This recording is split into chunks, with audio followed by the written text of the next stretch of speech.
ಮಹಾಭಾರತ ಚರ್ಚಾ ಕಾರ್ಯಕ್ರಮದಲ್ಲಿ ಉತ್ತರವನ್ನ ಕಂಡುಕೊಳ್ಳೋ ಪ್ರಯತ್ನ ಮಾಡ್ತಾ ಹೋಗೋಣ. ಚರ್ಚೆ ಪ್ರಾರಂಭಕ್ಕೆ ಮುಂಚೆ ಇದೇ ವಿಚಾರಕ್ಕೆ ಸಂಬಂಧಪಟ್ಟಂತೆ ಬ್ರೇಕಿಂಗ್ ಅಪ್ಡೇಟ್ನೊಂದಿಗೆ ಚರ್ಚೆ ಪ್ರಾರಂಭ. ಸ್ವಪಕ್ಷೀಯರಿಗೇನೆ ಸೆಡ್ ಹೊಡೆದ್ರ ಸತೀಶ್ ಜಾರಕಿಹೊಳಿ 4-5 ಜನರ ಹೆಸರು ಮುನ್ನೆಲೆಗೆ ಬಂದಿತ್ತು. ಎಂಬಿ ಪಾಟೀಲ್, ಪರಮೇಶ್ವರ್, ಡಿಕೆ ಶಿವಕುಮಾರ್, ಮುಖ್ಯಮಂತ್ರಿ ಕುರ್ಚಿ ಮೇಲೆ ಇವರೆಲ್ಲರೂ ಕಣ್ಣಿಟ್ಟಿದ್ದಾರೆ ಅನ್ನೋ ಚರ್ಚೆ. ಎಲ್ಲರನ್ನ ಸೆಡ್ ಹೊಡೆದು ಮುನ್ನೆಲೆಗೆ ಬಂದ್ರ ಮುಖ್ಯಮಂತ್ರಿ ಕುರ್ಚಿಗೆ ಹತ್ತಿರವಾಗ್ತಿದ್ದಾರಾ ಸತೀಶ್ ಜಾರಕಿಹೊಳಿ ಅವರು? ಮೊನ್ನೆವರೆಗೂ ಸೈಲೆಂಟ್ ಆಗಿದ್ದ ಸತೀಶ್ ಜಾರಕಿಹೊಳಿ ಅವರು ಇದೀಗ ಸಖತ್ ಆಕ್ಟಿವ್. ಸತೀಶ್ ಜಾರಕಿಹೊಳಿ ಅವರ ರಾಜಕೀಯ ಪ್ರತಿ ಹೆಜ್ಜೆ ಕೂಡ ಕುತೂಹಲಕ್ಕೆ ಕಾರಣವಾಗ್ತಾ ಇದೆ. ಪಕ್ಷದ ಒಳಗೆ ರಹಸ್ಯ ಮೀಟಿಂಗ್, ಬಿಜೆಪಿ ಜೊತೆಯಲ್ಲೂ ಟಾಕಿಂಗ್. ಸರ್ಕಾರದಲ್ಲಿ ಸತೀಶ್ ಜಾರಕಿಹೊಳಿನೇ ಆಗ್ತಾರಾ ಕಿಂಗ್? ಸತೀಶ್ ಅವರಿಗೆ ವಿಪಕ್ಷಗಳಿಂದಲೂ ಕೂಡ ಸಿಗುತ್ತಾ ಸಪೋರ್ಟ್? ಅನುಮಾನಕ್ಕೆ ಕಾರಣವಾಗ್ತಾ ಇರುವ ಕೆಲ ಘಟನೆಗಳ ಚಿತ್ರವನ್ನ, ಅಂದ್ರೆ ದೃಶ್ಯಗಳು ಪ್ಲಸ್ ಫೋಟೋಗಳನ್ನ ನಿಮ್ಮ ಮುಂದೆ ಇಡ್ತಾ ಇದ್ದೀವಿ. ದೆಹಲಿಯಲ್ಲಿ ಖರ್ಗೆ ಸಾಹೇಬ್ರ ಜೊತೆಯಲ್ಲಿ ಮೀಟಿಂಗ್, ಪರಮೇಶ್ವರ್ ಅವರ ಜೊತೆಯಲ್ಲೂ ಮೀಟಿಂಗ್, ಇವತ್ತು ವಿಜಯೇಂದ್ರ ಅವರ ಜೊತೆಯಲ್ಲೂ ಮೀಟಿಂಗ್, ಇದಾದ ನಂತರದಲ್ಲಿ ಡಿಕೆ ಸುರೇಶ್ ಅವರ ಜೊತೆಯಲ್ಲೂ ಮೀಟಿಂಗ್. ಈ ಮೀಟಿಂಗ್ಗಳು, ಈ ಫೋಟೋ ಹಾಗೆ ವಿಡಿಯೋಗಳೇ ಇವತ್ತಿನ ನಮ್ಮ ಮೂಲ ಪ್ರಶ್ನೆ. ಮುಂದಿನ ಮುಖ್ಯಮಂತ್ರಿ ಆಗ್ಬಿಡ್ತಾರಾ ಸತೀಶ್ ಜಾರಕಿಹೊಳಿ ಅವರು ಅನ್ನೋ ಅನುಮಾನಕ್ಕೆ ತಂದು ನಿಲ್ಲಿಸಿದೆ. ಚರ್ಚೆ ಪ್ರಾರಂಭ ಮಾಡೋಣ. ಕಾಂಗ್ರೆಸ್ನ ಪರಿಷತ್ ಸದಸ್ಯರಾದ ನಾಗರಾಜ್ ಯಾದವ್ ಅವರಿದ್ದಾರೆ, ಜೆಡಿಎಸ್ನ ವಕ್ತಾರರು ದೇವರಾಜ್ ಅವರಿದ್ದಾರೆ, ಬಿಜೆಪಿ ವಕ್ತಾರರು ಸಂಕೀರ್ತ ಅವರಿದ್ದಾರೆ, ಹಾಗೆ ಹಿರಿಯ ಪತ್ರಕರ್ತರು ರಾಜಕೀಯ ವಿಶ್ಲೇಷಕರು ಆದ ಬದ್ರುದ್ದೀನ್ ಸರ್ ಇದ್ದಾರೆ. ಇಂಟರ್ ಕನೆಕ್ಟೆಡ್ ಅಥವಾ ಸಪರೇಟ್? ಬದ್ರುದ್ದೀನ್ ಸರ್, ಹೇಗೆ ಪರಿಗಣಿಸಬೇಕು? ಅದರಲ್ಲೂ ಮೂಡಾ ಡೆವಲಪ್ಮೆಂಟ್ ಅನ್ನ ಗಮನದಲ್ಲಿ ಇಟ್ಕೊಂಡು ಸತೀಶ್ ಜಾರಕಿಹೊಳಿ ಅವರ ಸುತ್ತ ನಡೀತಿರುವ ಈ ಘಟನಾವಳಿಗಳನ್ನು ನೋಡಿ. ಸತೀಶ್ ಜಾರಕಿಹೊಳಿ ಮೊನ್ನೆ ಈಗ ರಾಜಕೀಯ ಕೇಂದ್ರವಾಗಿದೆ ಅಂತ ಹೇಳ್ತಾ ಇದ್ದೀರಿ. ಆದರೆ ನನಗನ್ಸಿದ ಮಟ್ಟಿಗೆ ನಾವೇನು ಅನ್ಕೊಂಡಿದ್ದೀವೋ ಆ ಥರ ನಡೀತಾ ಇಲ್ಲ. ಒಳಗಡೆ ಬೇರೆನೇ ಏನೋ ವಿದ್ಯಮಾನ ನಡೀತಾ ಇದೆ. ಅದೇನು ಅನ್ನೋದನ್ನು ಕೊನೆಯಲ್ಲಿ ಹೇಳೋಣ. ಯಾಕಂದರೆ ಆರಂಭದಲ್ಲಿ ಹೇಳಿದ್ರೆ ಚರ್ಚೆಗೆ ಮಜಾ ಇರಲ್ಲ, ಸ್ವಾರಸ್ಯ ಇರಲ್ಲ. ಆದರೆ ಒಂದು ಎರಡನೇ ಆಯಾಮ ಕೊಡ್ತಿದ್ದಾರೆ ಡಿಬೇಟ್ಗೆ. ಯಾಕಂದ್ರೆ ರಾಜಕಾರಣಿಗಳು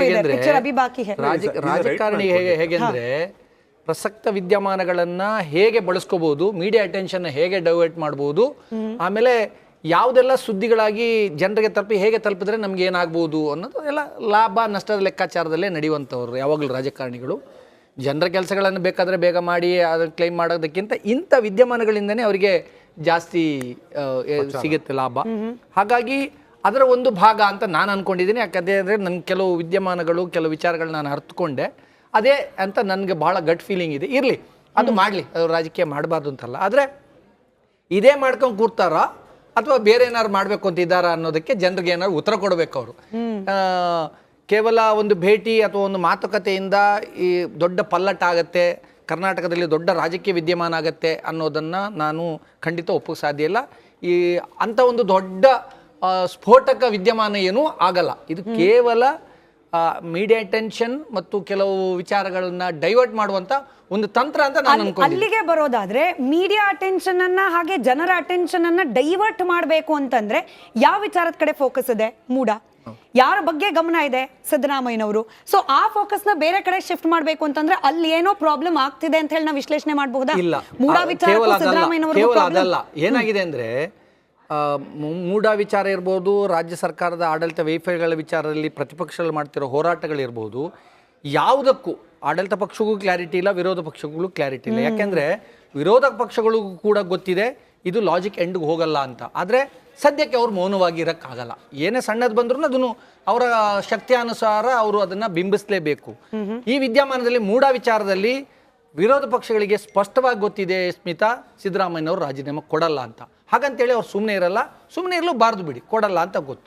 ಯಾಕೆ ಅಂತ ಹೇಳಿದ್ರೆ ಪ್ರತಿಪಕ್ಷಗಳವ್ರಿಗೂ ಗೊತ್ತು ಈ ವಿದ್ಯಮಾನೆಯಿಂದ ರಾಜಕೀಯ ಏನು ಸಿದ್ದರಾಮಯ್ಯನಂಥವರು 4 ದಶಕಗಳ ರಾಜಕೀಯದಲ್ಲಿ ಇರುವಂಥವರು ಇದೊಂದು ವಿಚಾರಕ್ಕಾಗಿ ರಾಜೀನಾಮೆ ಕೊಡ್ತಾರೆ ಅನ್ನೋ ಭ್ರಮೆಯಲ್ಲಿ ಅವ್ರು ಇರಲಾರರು ಅಂತ ಅಂದ್ಕೊಂಡು. ಯಾಕೆಂದರೆ ವಿರೋಧ ಪಕ್ಷಗಳು ಒತ್ತಾಯ ಮಾಡುವ ವಿರೋಧ ಪಕ್ಷಗಳಲ್ಲಿ ಕೂಡ ಕ್ಲಾರಿಟಿ ಇಲ್ಲ. ಅವ್ರು ಲಾಜಿಕ್ ಎಂಡ್ ತೆಗೆದುಕೊಂಡು ಹೋಗುವಂಥ ಯಾವುದೇ ಲಕ್ಷಣಗಳು ಕಾಣ್ತಾ ಇಲ್ಲ. ಯಾಕೆಂದರೆ ಯಾರ್ಯಾರು ಒತ್ತಾಯ ಮಾಡ್ತಾರೋ ಅವರೆಲ್ಲ ಗಾಜಿನ ಮನೆಯಲ್ಲಿ ಕೂತ್ಕೊಂಡು ಕಲ್ಲೊಡೆಯವರು. ಅದಕ್ಕಿಂತ ದೊಡ್ಡ ಏನು ಹಗರಣಗಳು, ಪ್ರಕರಣಗಳು ಅವ್ರ ಬಳಿಯಲ್ಲೂ ಕೂಡ ಇರುವಾಗ ಇರಿಸುಮುರುಸಾಗತ್ತೆ ಸಹಜವಾಗಿ. ಗಟ್ಟಿ ಧ್ವನಿಯಲ್ಲಿ ನೋಡಿ ಟಚ್ ಮಾಡಿ ಬಿಡ್ತಾ ಇದ್ದಾರೆ. ಗಟ್ಟಿ ಧ್ವನಿಯಲ್ಲಿ ನಿಲ್ಲುವಂಥ ಸ್ಥಿತಿಯಲ್ಲಿ ಈಗ ಪ್ರತಿಪಕ್ಷಗಳು ಕೂಡ ಇಲ್ಲ. ಹಾಗಂತೇಳಿ ಇವರೆಲ್ಲ ಮಾಡ್ತಿರೋ ಸರಿ ಇದ್ದಾರೆ ಅಂತಲ್ಲ, ಸರಿಯಾಗಿ ಕಾಲಕ್ಕೆ ಏನೇನು ಬೇಕೋ ಅದು ಧ್ವನಿ ಎತ್ತುತ್ತಾ ಇದ್ದಾರೆ. ಯಾಕೆ ಅಂತ ಹೇಳ್ತೀನಿ, ಇವರು ಒಂದು ಹೇಳಿದ್ರೆ ಈಗ ಹೇಗೂ ಆಡಳಿತ ಪಕ್ಷದವರಿಗೆ ಸುಲಭ ದಾಖಲೆಗಳು ಅವರವರ ಹಿನ್ನೆಲೆ ತಗೊಳ್ಳೋಕ್ಕೆ. ಪ್ರತಿಪಕ್ಷಗಳು ಏನಾದ್ರು ಪ್ರಸಕ್ತ ವಿದ್ಯಮಾನ ತಗೊಂಡು ಹೊಡಿತಾರೆ ಅಂತ ಅನ್ಕೊಳ್ಳಿ. ಇವ್ರು ಏನ್ ಮಾಡ್ತಾರೆ, ಅವ್ರ ಮೂಲಕ್ಕೆ ಕೈ ಹಾಕಿ 5 ಪ್ರಕರಣಗಳನ್ನ ಅವ್ರ ಹಗರಣಗಳನ್ನ ಬಿಟ್ಬಿಡ್ತಾರೆ. ನೈತಿಕತೆ ಯಾರಿಗೂ ಉಳಿದಿರಲ್ಲ ಆಗ. ಈಗ ಹೆಂಗ್ ಮಾತಾಡ್ತಾರೆ ಹೇಳಿ? ಈಗ ನಾನು ನಿಮ್ ಬಗ್ಗೆ ಆರೋಪ ಮಾಡ್ತಾ ಇರುವಾಗ ನಂದು ಹಗರಣಗಳನ್ನೆಲ್ಲ ತೆಗೆದ್ರೆ ನನಗೂ ನೈತಿಕತೆ ಹಾಗಾಗಿ ನಾಗರಾಜ್ ಯಾದವ್ ಅವರು ಇದ್ರು. ಮೂಡ ವಿಚಾರ ಡಿಸ್ಕಸ್ ಮಾಡ್ತಾ ಇರ್ಬೇಕಾದ್ರೆ ಪ್ರೆಸ್ ಮೀಟ್ ಮಾಡಿದ್ರು ಪರಮೇಶ್ವರ್ ಅವರೇ, if I am not wrong, Ashok ಅವ್ರ ಮೇಲೆ ಬಿಟ್ಟ ಪ್ರಕರಣ ಅಂದ್ರೆ ಅವ್ರ ಮೇಲೆ ಮಾಡಿದ ಆರೋಪ ಹೆಂಗಿತ್ತು ಅಂದ್ರೆ ಎಕ್ಸಾಕ್ಟ್ಲಿ ಮೂಡಾದ ಏನೇನು ಆರೋಪ ಬಂದಿದೆ ಸೇಮ್ ಟು ಸೇಮ್ ಅನಿಸುವಂತಹ ಆರೋಪ. ಯಾರಿಗೂ ನೈತಿಕತೆ ಇಲ್ಲ ಇಲ್ಲಿ. ಯಾಕಂತ ಹೇಳಿದ್ರೆ ಎಲ್ಲರೂ ಕೂಡ ರಾಜಕಾರಣಿಗಳು, ಎಲ್ಲರೂ ಕೂಡ ಎಲ್ಲಾ ಪಕ್ಷಗಳವರು ಕೂಡ ಸ್ಪಷ್ಟವಾಗಿ ಹೇಳ್ತಿದ್ದೀನಿ, ಆಡಳಿತ ಪಕ್ಷವರು ವಿರೋಧ ಪಕ್ಷ ಎಲ್ರಿಗೂ ಕೂಡ ಸಮಸ್ಯೆಗಳಿದ್ದಾವೆ. ಅವರವರ ಕಾಲದಲ್ಲಿ ಅವ್ರು ಮಾಡಿದ್ದವ್ರಿಗೆ ಸರಿ. ಉದಾಹರಣೆಗೆ ರಾಜೀನಾಮೆ ಕೇಳೋರು ಬಹುತೇಕರು ಅದಕ್ಕಿಂತ ದೊಡ್ಡ ಲೋಪಗಳು ಮಾಡಿದಾಗ ರಾಜೀನಾಮೆ ಕೊಟ್ಟಿರಲ್ಲ. ಬಟ್ ಈಗ ಅದನ್ನ ನೆನ್ಪು ಮಾಡಲ್ಲ ಅವರು. ಈ ಪ್ರಸಕ್ತ ವಿದ್ಯಮಾನದಲ್ಲಿ ನೀವು ಕೊಡಬೇಕು ಅಂತ. ಹಾಗಾಗಿ ಸಿದ್ದರಾಮಯ್ಯ ಅವ್ರನ್ನ ಸಂಕಷ್ಟ ಸಿಲುಕಲಿಕ್ಕೆ ಇನ್ನೂ ಒಂದು ಹೇಳ್ತೀನಿ, ಬೇರೆ ದಾರಿಯನ್ನ ಕಂಡುಕೊಂಡಿದ್ದಾರೆ. ಈಗ ಇಡಿ ಪ್ರವೇಶ ಅವೆಲ್ಲ ಇದೆಯಲ್ಲ, ಅದು ಬೇರೆ ಬೇರೆ ಹಂತಕ್ಕೆ ಹೋಗುತ್ತೆ. ಅದು ನೋಡೋಣ ಬಂದಾಗ. ಆಯ್ತು, ಪಿಕ್ಚರ್ ಅಭಿ ಬಾಕಿ ಹೇ ಅನ್ನೋ ಕಡೆ ಪಾಸ್ ಇಟ್ಬಿಟ್ಟು ನಾನು ಇದೇ ವಿಚಾರಕ್ಕೆ ನಮಗಿರೋ ಅನುಮಾನವನ್ನು ಬಗೆಹರಿಸ್ಕೊಳ್ಳಿಕ್ಕೆ ಅದೇ ಪಕ್ಷದ ಅಧಿಕೃತ ವಕ್ತಾರರು ಹಾಗೆ MLC ಕೂಡ ನಾಗರಾಜ್ ಯಾದವ್ ಅವ್ರನ್ನ ಪ್ರಶ್ನೆ ಮಾಡ್ತೀನಿ. ಪರಮೇಶ್ವರ್ ಅವರನ್ನ ಭೇಟಿ ಮಾಡ್ತಾರೆ, HC ಮಹದೇವಪ್ಪನವ್ರ ಮನೆಯಲ್ಲಿ ಪ್ರತ್ಯೇಕವಾಗಿ ಸಭೆ ನಡೆಸ್ತಾರೆ, ದೆಹಲಿಗೆ ಹೋಗ್ತಾರೆ, ಖರ್ಗೆ ಸಾಹೇಬ್ರನ್ನ ಭೇಟಿ ಆಗ್ತಾರೆ. ಅದಾದ ಬಂದ ತಕ್ಷಣ ವಿಜಯೇಂದ್ರ ಅವ್ರ ಭೇಟಿ. ಪ್ರತ್ಯೇಕ ಪ್ರಕರಣಗಳ ಸರ್ ಇವೆಲ್ಲವೂ ಕೂಡ ಪ್ರತ್ಯೇಕ ಘಟನಾವಳಿಗಳಷ್ಟೇನಾ?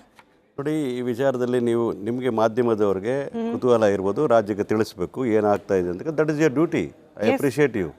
ಆದರೆ ಅದರಲ್ಲಿ ಒಳ ಅರ್ಥಗಳನ್ನು ನೀವು ಆ ಒಳಗಿರ್ತಕ್ಕಂಥ ಸದಸ್ಯರನ್ನ ಕೇಳಿದ್ರೆ ಗೊತ್ತಾಗ್ತದೆ. ನಿಮಗೆ ಗೊತ್ತಿರಬೇಕಾದ್ರೆ I think Badruddin knows about it. Satish ಜಾರಕಿಹೊಳಿಗೆ ನನಗೆ ನಿಕಟವಾದ ಸಂಪರ್ಕ ಇದೆ ಅಂತ ಎಲ್ಲರಿಗೂ ಇಡೀ ರಾಜ್ಯಕ್ಕೆ ಗೊತ್ತಿರತಕ್ಕಂಥ ವಿಚಾರ. ನಾನು ಏನೇ ಹೇಳಿದ್ರು ಕೂಡ ಅದಕ್ಕೆ ಅರ್ಥನೇ ಇರ್ತದೆ, ಸತ್ಯವನ್ನೇ ಹೇಳ್ತೇನೆ. ಯಾಕಂದ್ರೆ ಸತೀಶ್ ಜಾರಕಿಹೊಳಿ ಅವ್ರ ವಿಚಾರದಲ್ಲಿ so now the matter comes. ಈಗ ವಿಜಯೇಂದ್ರನ್ ಸ್ಟಾರ್ಟ್ ಮಾಡಲು ಖರ್ಗೆ ಸಾಹೇಬ್ರ ವಿಚಾರ ಬಂದಾಗ ಡೆಲ್ಲಿಗೆ ಹೋಗಬೇಕಾದ್ರೆ ಅವ್ರಿಗೆ PWD ಲೋಕೋಪಯೋಗಿ ಇಲಾಖೆಯಲ್ಲಿ ಇರ್ತಕ್ಕಂಥ ಕೆಲಸದ ಅನುಗುಣ ಹೋದಾಗ ಅವರು ಸಂಘಟನೆಯಲ್ಲಿ ಬಹಳ ಇನ್ವಾಲ್ವ್ ಆಗಿರ್ತಕ್ಕಂಥ ಕಾರ್ಯಾಧ್ಯಕ್ಷರ ಕೆಲಸ ಮಾಡಿರ್ತಕ್ಕಂಥವ್ರು ಮತ್ತು ಸಂಘಟನೆಯಲ್ಲಿ ಬಹಳಷ್ಟು ಅವ್ರು ತೊಡಸ್ಕೊಂಡಿರ್ತಕ್ಕಂಥ ಒಬ್ಬ ವ್ಯಕ್ತಿ. ಹಾಗಾಗಿ ಡೆಲ್ಲಿಗೆ ಹೋದಾಗ ಸುರ್ಜೇವಾಲಾ ಅವ್ರನ್ನಾಗಲಿ ವೇಣುಗೋಪಾಲ್ ಅವ್ರನ್ನಾಗಲಿ ಅಥವಾ ಖರ್ಗೆ ಸಾಹೇಬ್ರನ್ನ ಭೇಟಿ ಆಗತಕ್ಕಂಥದ್ದು ಸಹಜವಾಗಿ ಆಗ್ತಕ್ಕಂಥ ಒಂದು ಪ್ರಕ್ರಿಯೆ ಹೊರತು ಅಲ್ಲಿ ಡೆಲ್ಲಿವರೆಗೆ ಬಂದು ಹಾಗೆ ಹೋದ್ರೆ ಖರ್ಗೆ ಸಾಹೇಬ್ರು ಕೇಳ್ತಾರೆ, ಏನಪ್ಪ ಯಜಮಾನ ಬಂದಿದ್ದೇನೆ ಸಾವುಕಾರ ಅಂತ ಕರೀತಾವ್ರನ್ನ, ಏನ್ ಸಾವುಕಾರ ಡೆಲ್ಲಿಗೆ ಬಂದಿದೆಯಾ, ನಮ್ಮನೆಗೆ ಬರಲಿಲ್ಲ ಅಂತ ಕೇಳ್ತಾರೆ ಅವರು. ಕೇಳದೇ ಇದ್ರು ಕೂಡ ಇವ್ರ ಕರ್ತವ್ಯನೂ ಆಗ್ತದೆ. ಇವೆಲ್ಲ ವಿಚಾರಗಳು ತಗೊಂಡು ಅವ್ರು ಹೋದಾಗಲೂ ಕೂಡ ರಾಜ್ಯದ ಸಮಗ್ರ ರಾಜಕಾರಣದ ಬಗ್ಗೆ ಮಾತಾಡಿರೋದು ಸತ್ಯ. ಆದರೆ ಕುರ್ಚಿ ಖಾಲಿ ಇಲ್ಲ ಅಂತ ಹೇಳಿರ್ತಕ್ಕಂಥದ್ದು ಸತ್ಯ.